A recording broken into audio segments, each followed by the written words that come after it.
and the Trump administration has carried out this action without presenting evidence of what they're saying, nor asking Congress for approval of those hits. And contextually, the reason why that's important is because ahead of President Trump's speech, there's been some questions about whether he's going to be talking about further action in Venezuela. The standoff between the two countries has been escalating in recent months.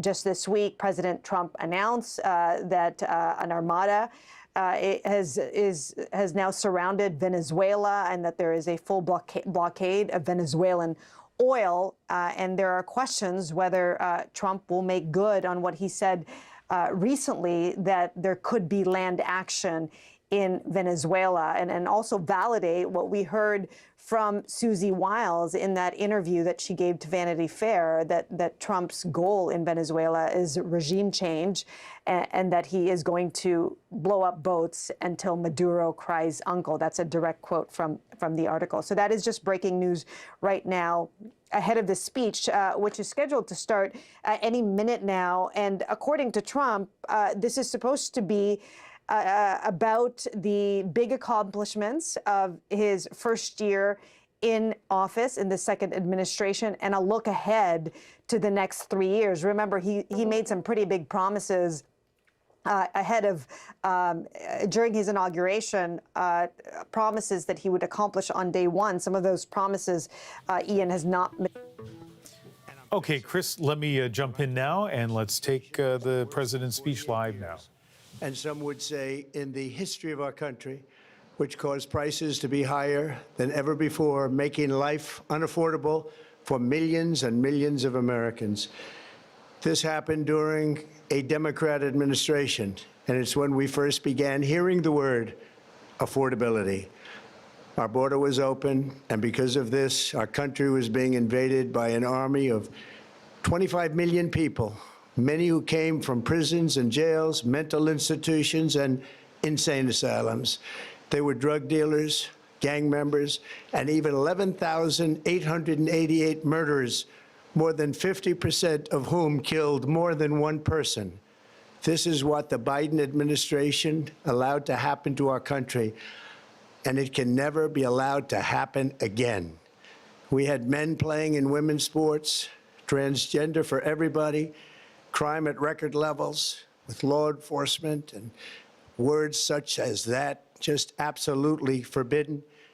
We had the worst trade deals ever made, and our country was laughed at from all over the world, but they're not laughing anymore. Over the past 11 months, we have brought more positive change to Washington than any administration in American history. There's never been anything like it, and I think most would agree. I was elected in a landslide, winning the popular vote and all 7 swing states and everything else, with a mandate to take on a sick and corrupt system that really just took the wealth from people and crushed the dreams of the American people. For the last 4 years, the United States was ruled by politicians who fought only for insiders, illegal aliens, career criminals, corporate lobbyists, prisoners, terrorists, and above all, foreign nations, which took advantage of us at levels never seen before. They flooded your cities and towns with illegal aliens. They decimated your hard-earned savings. They indoctrinated your children with hate for America. They just released a level of violent felons that we had never seen to prey on innocent. They caused war. They caused mayhem. They caused a horrible situation all over the globe. But now you have a president who fights for the law-abiding, hardworking people of our country, the ones who make this nation run, who make this nation work. And after just 1 year, we have achieved more than anyone could have imagined. Starting on day one, I took immediate action to stop the invasion of our southern border. For the past 7 months, 0 illegal aliens have been allowed into our country, a feat which everyone said was absolutely impossible. Do you remember when Joe Biden said that he needed Congress to pass legislation to help close the border? He was always blaming Congress and everyone else. As it turned out, We didn't need legislation. We just needed a new president. We inherited the worst border anywhere in the world, and we quickly turned it into the strongest border in the history of our country. In other words, in a few short months, we went from worst to best. We're deporting criminals, restoring safety to our most dangerous cities. Just take a look at Washington, D.C. It's at levels of safety that we've never seen before. And they decimated the bloodthirsty foreign drug cartels. We did that all by ourselves with our people, and we're so proud of it because they were poisoning and destroying our population. Drugs brought in by ocean and by sea are now down 94%. We have broken the grip of sinister woke radicals in our schools, and control over those schools is back now in the hands of our great and loving states where education belongs. After rebuilding the United States military in my first term, and with the addition we are adding right now, we have the most powerful military anywhere in the world, and it's not even close. I've restored American strength, settled 8 wars in 10 months, destroyed the Iran nuclear threat, and ended the war in Gaza, bringing for the first time in 3,000 years peace to the Middle East, and secured the release of the hostages, both living and dead. Here at home, we're bringing our economy back from the brink of ruin. The last administration and their allies in Congress looted our treasury for trillions of dollars, driving up prices and everything at levels never seen before. I am bringing those high prices down and bringing them down very fast. Let's look at the facts. Under the Biden administration, car prices rose 22%, and in many states, 30% or more. Gasoline rose 30 to 50%. Hotel rates rose 37%. Airfares rose 31%. Now, under our leadership, they are all coming down and coming down fast. Democrat politicians also sent the cost of groceries soaring, but we are solving that too. The price of a Thanksgiving turkey was down 33% compared to the Biden last year. The price of eggs is down 82% since March, and everything else is falling rapidly. And it's not done yet, but boy, are we making progress. Nobody can believe what's going on. Here are just some of the efforts that we have underway. You will see in your wallets and bank accounts in the new year. After years of record-setting falling incomes, our policies are boosting take-home pay at a historic pace. Under Biden, real wages plummeted by $3,000. Under Trump, the typical factory worker has seen a wage increase of $1,300. For construction workers, it's $1,800. For miners, we're bringing back clean, beautiful coal. It's $3,300. And for the first time in years, wages are rising much faster than inflation. Remember that. The wages, just look at it. Wages are going up much faster than inflation. How big is that? Very importantly, there are more people working today than at any time in American history, and 100% of all jobs created since I took office have been in the private sector. Think of that. 100% of all jobs have been in the private sector rather than government, which is the only way to make a country powerful and great.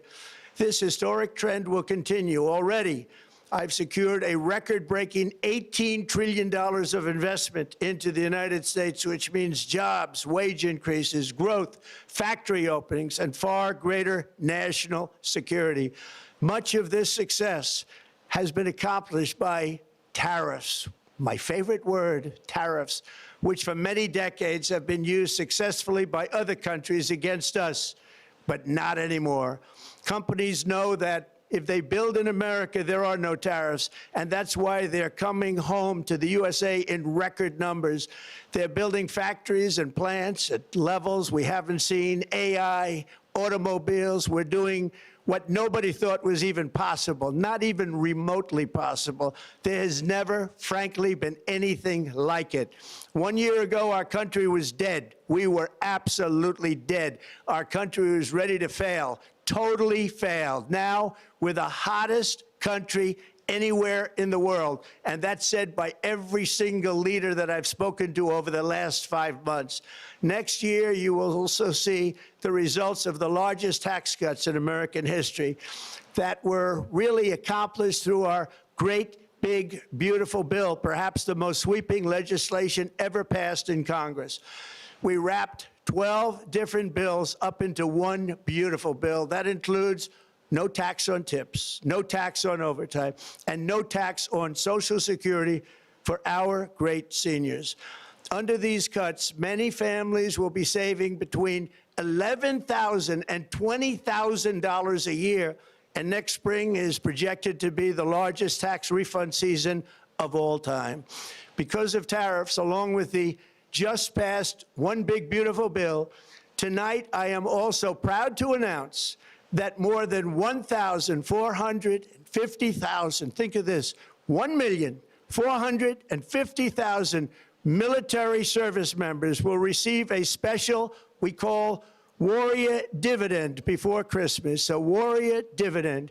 In honor of our nation's founding in 1776, we are sending every soldier $1,776.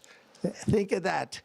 And the checks are already on the way. Nobody understood that one until about 30 minutes ago. We made a lot more money than anybody thought because of tariffs, and the bill helped us along. Nobody deserves it more than our military, and I say congratulations to everybody. And by the way, we now have record enlistment in our military, and last year we had among the worst recruitment numbers in our military's history. What a difference a year makes. In addition, I'm doing what no politician of either party has ever done, standing up to the special interests to dramatically reduce the price of prescription drugs. I negotiated directly with the drug companies and foreign nations, which were taking advantage of our country for many decades, to slash prices on drugs and pharmaceuticals by as much as 400, 500, and even 600%. In other words, your drug costs will be plummeting downward. And I used the threat of tariffs to get foreign countries who would never have done it to pay the cost of this giant dollar reduction. They stopped ripping us off, and it began as of 4 days ago. There has never been anything like this in the history of our country. Drugs have only gone up, but now they'll be going down by numbers never conceived possible. It's called Most Favored Nation. And no president has ever had the courage or ability to get this done until now. The first of these unprecedented price reductions will be available starting in January through a new website, TrumpRx.gov. And these big price cuts will greatly reduce the cost of health care. I'm also taking on the gigantic health insurance companies that have gotten rich on billions of dollars of money that should go directly to the people. The money should go to the people, that's you, so they can buy their own health insurance, which will give far better benefits at much lower costs. It will be far better health insurance. The current Unaffordable Care Act was created to make insurance companies rich. It was bad health care at much too high a cost, and you see that now in the steep increase in premiums being demanded by the Democrats, and they are demanding those increases, and it's their fault. It is not the Republicans' fault. It's the Democrats' fault. It's the Unaffordable Care Act, and everybody knew it. Again, I want the money to go directly to the people so you can buy your own health care. You'll get much better health care at a much lower price. The only losers will be insurance companies that have gotten rich, and the Democrat Party, which is totally controlled by those same insurance companies. They will not be happy, but that's okay with me, because you, the people, are finally going to be getting great health care at a lower cost. Another major focus is the cost of energy.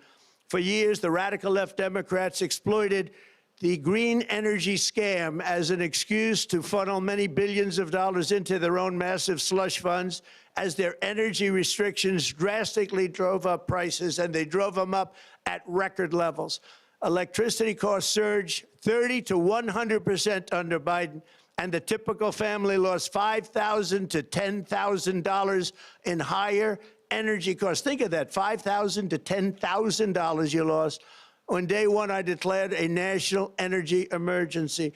Gasoline is now under $2.50 a gallon in much of the country. In some states, it, by the way, just hit $1.99 a gallon. And within the next 12 months, we will have opened 1,600 new electrical generating plants, a record, and it's a record that won't be beaten by practically, I would say, by anybody, or certainly not very soon. Prices on electricity and everything else will fall dramatically. The Democrat inflation disaster, again, the worst in the history of our country, also robbed millions of Americans of home ownership and indeed the American dream. The yearly cost of a typical new mortgage increased by $15,000 under Democrat rule. In 11 months, we've already gotten that annual cost down by $3,000, and it's coming down a lot lower. Wait till you see, the numbers are going to be shocking. And I'll soon announce our next chairman of the Federal Reserve, someone who believes in lower interest rates by a lot, and mortgage payments will be coming down even further. Early the new year, and you will see this, in the new year, I will announce some of the most aggressive housing reform plans in American history. A major factor in driving up housing costs was the colossal border invasion. We have never been invaded. This is the worst thing that, frankly, in my opinion, the worst thing that the Biden administration did to our country is the invasion at the border. The last administration and their allies in Congress brought in millions and millions of migrants and gave them taxpayer-funded housing while your rent and housing costs skyrocketed. Over 60% of growth in the rental market came from foreign migrants. At the same time, illegal aliens stole American jobs and flooded emergency rooms, getting free health care and education paid for by you, the American taxpayer. They also increased the cost of law enforcement by numbers so high that they are not even to be mentioned. For the first time in 50 years, we are now seeing reverse migration as migrants go back home, leaving more housing and more jobs for Americans. In the year before my election, all net creation of jobs was going to foreign migrants. Since I took office, 100% of all net job creation has gone to American-born citizens, 100%. In the end, government either serves the productive, patriotic, hardworking American citizen, or it serves those who break the laws, cheat the system, and seek power and profit at the expense of our nation. Look at Minnesota, where Somalians have taken over the economics of the state and have stolen billions and billions of dollars from Minnesota and indeed from the United States of America. And we're going to put an end to it. For so long as before my election, the vast majority of good and decent Americans were forced to watch as corrupt politicians plundered the halls of power, exploited our taxpayers, and pillaged every system that makes civilized society function. But not anymore, and you see that every day, not anymore. We're putting America first, and we are making America great again. Very simple. We are making America great again. Tonight, after 11 months, our border is secure. Inflation is stopped. Wages are up. Prices are down. Our nation is strong. America is respected, and our country is back, stronger than ever before. We're poised for an economic boom, the likes of which the world has never seen. Soon we will host the World Cup and the Olympics, both of which I got. But most importantly, we will celebrate the 250th anniversary of the Declaration of Independence.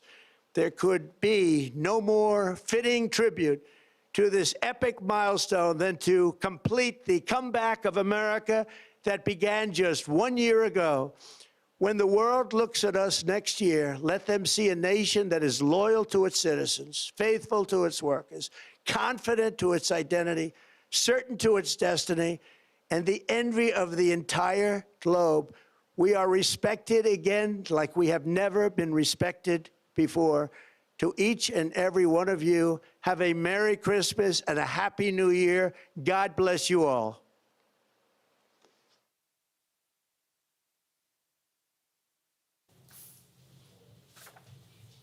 President Donald Trump speaking live in Washington, and that speech going on for just under 20 minutes. I'm struggling, frankly, to characterize that speech. It was a lot of stuff, a lot of points that he made, and we have two Chris's that are going to help work through it. CBC's Chris Reyes is watching the speech from New York City, and Chris Galdieri is a professor of political science at St. Anselm College, and he is in New Hampshire. Chris Reyes, let's start with you, and I want each of you maybe to give me a short answer to this before we move on in the conversation. Your top-of-mind reaction to what we just heard. Well, I mean, the first thought is that he didn't talk about Venezuela. He didn't talk about foreign policy. He talked about affordability, pressed the gas on that, and then went all the way throughout the speech.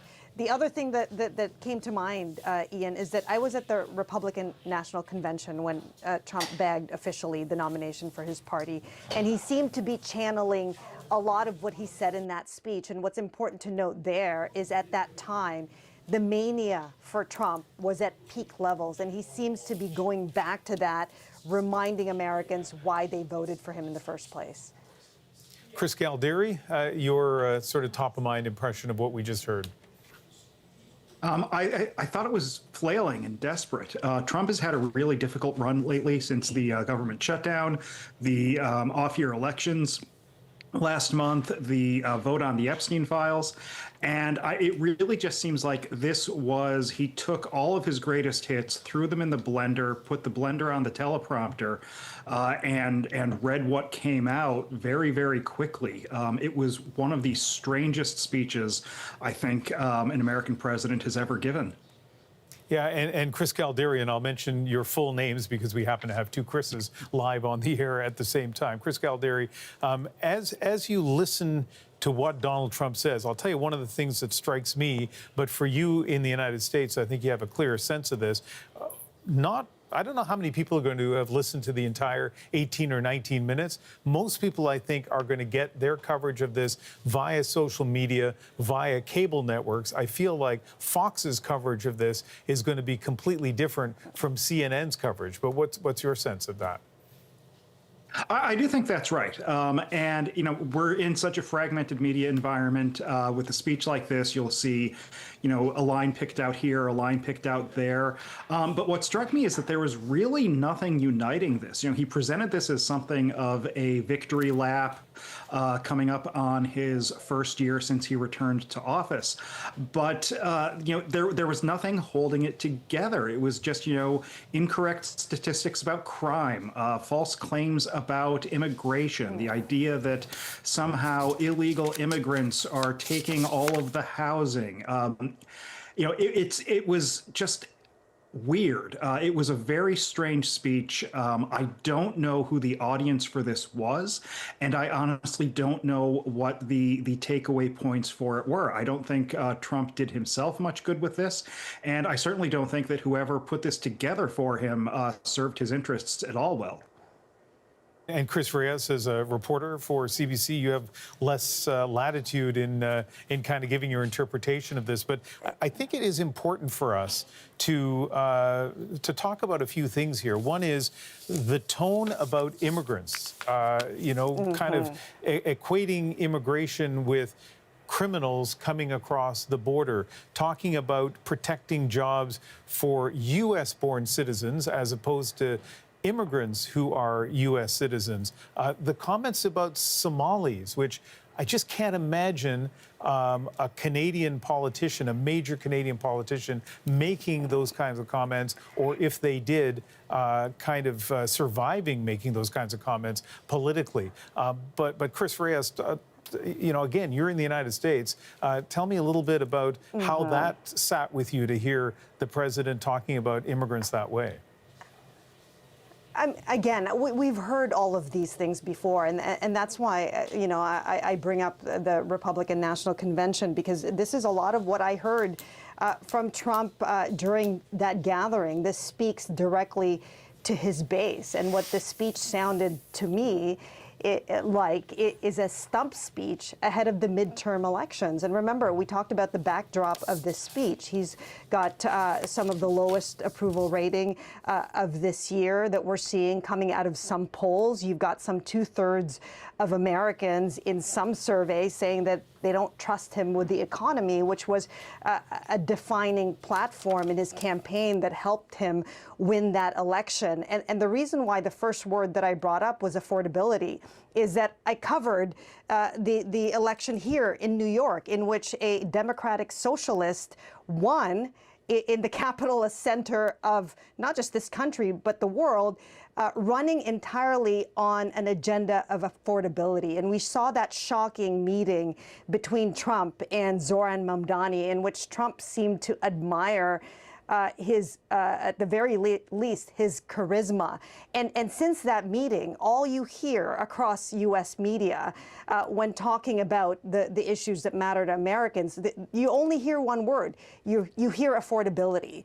And I want to bring back that article that cost shockwaves that was given by Susie Wiles. And there's a section there that's not as talked about as the other headlines, in which Susie Wiles advised the president to talk more about kitchen table issues rather than foreign policy, rather than Saudi Arabia. And this speech to me sounded like he was listening to that advice. It was entirely about the economy. He said wages are up. He talked about healthcare becoming more affordable. He talked about this check of $1,700 going to military soldiers before Christmas. A big announcement. Talked about wages are up, country is back, the border is secure. It sounded to me like he's campaigning all over again, and that makes sense given that the midterm elections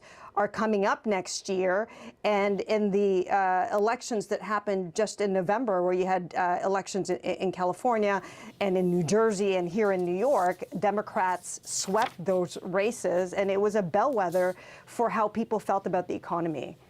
We're live here on CBC News Network. President Donald Trump speaking just a little earlier on in this hour. And in less than 3 minutes, we'll be rejoining the National here on CBC News Network. So Chris Galdari, professor of political science, let's finish with you. Right at the beginning of the speech, I guess, Trump set the tone, blamed the Biden administration, talked about affordability, talked about criminals coming across the border. And then the third thing he talked about is men playing women's sports. It was a mix of kind of his economic message, his immigration message, but also his ideological message as well. And so in the remaining 2 minutes, Chris Galdari, how about a final word from you on what we heard from Donald Trump? Well, what strikes me overall is that this is the sort of thing we've seen presidents do in the past, give a big Oval Office speech in an attempt to sort of reset the conversation when things aren't going very well for them. And historically, the record suggests that this is not a successful tactic. Think back to Jimmy Carter and what became known as the malaise speech around the midpoint of his presidency, that we remember as a speech where Carter tried to reset the conversation, tried to get people to look at his presidency in a different light, and it didn't work. I think the danger politically that Trump faces is that folks have made up their minds about him. A lot of folks voted for him, again, on the affordability issue that we've been talking about. But people know that prices have not really gone down that much. People know that the price of gas is not that much different than it was a year ago. And I think to the extent that Trump is trying to convince people that the economy is better than it is, or is better than their actual experiences of going to the hardware store, going to the grocery store, I think he is courting trouble. And I think that is the root cause of his low approval ratings almost a year into his second term.